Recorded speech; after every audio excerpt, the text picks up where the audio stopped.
Hey, welcome back to Daily Flash. I'm Mitch English. Listen, we're in an unstable economy, and it has more and more Americans from all walks of life actually looking to supplement or even replace their income. So what are some of the best ways to do it? Well, here with the more insight is Amanda Webster. She's the Chief Revenue Officer of Accruity. Amanda, welcome back to the show. Right into it. With the economy actually doing its best roller coaster impression, it seems like everybody's picking up those side hustles. Is this the new American dream, maybe working 2 jobs and still affording that avocado toast? I mean, I don't know if it's the American dream, but I do feel it's kind of almost like a gateway to being an entrepreneur. Right? We're seeing a lot of mini businesses in the form of side hustles right now to be able to, make ends meet, to be able to afford the things that you maybe want instead of just need, right? Getting all those things met. But I do think it could lead to a bigger, entrepreneur revolution as things open and economy starts booming, hopefully in the short term. You know what's great is the imagination. What is it, like desperation or whatever, that intuity that comes out when you're in need of things. So that sometimes comes off these really weird kind of gigs. What's the quirkiest side gig that you've actually come across that's actually helping folks really make those ends meet? I think it's getting back to the roots, right? Seeing people creating jams and selling them, Oh, seeing okay. people creating different, I've seen people with like biblical verses in like jars and they're selling them for affirmations.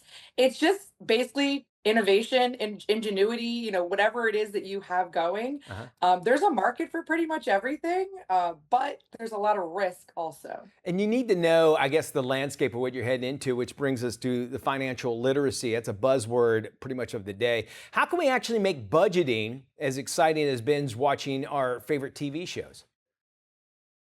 Well, I always say, plan for where you want to be in the future, right? So if you can make it exciting of actually having real goals. In the business world, we try to make, attainable goals that are realistic. Same thing with being in your household, right? I just did this recently with my kids of like, what do you want to do this year? What are the trips you'd like to see? And even if we can't do it this year, let's plan and see how we can get there, making it exciting to know that there's a goal. There's Yeah. an exciting thing to plan for, basically. Well, let's talk about people that maybe they've had this talent, or people say, hey, you should sell these or you should do this. Are any tips on how we can turn those hidden talents into income without actually turning our lives into a 24/7 infomercial?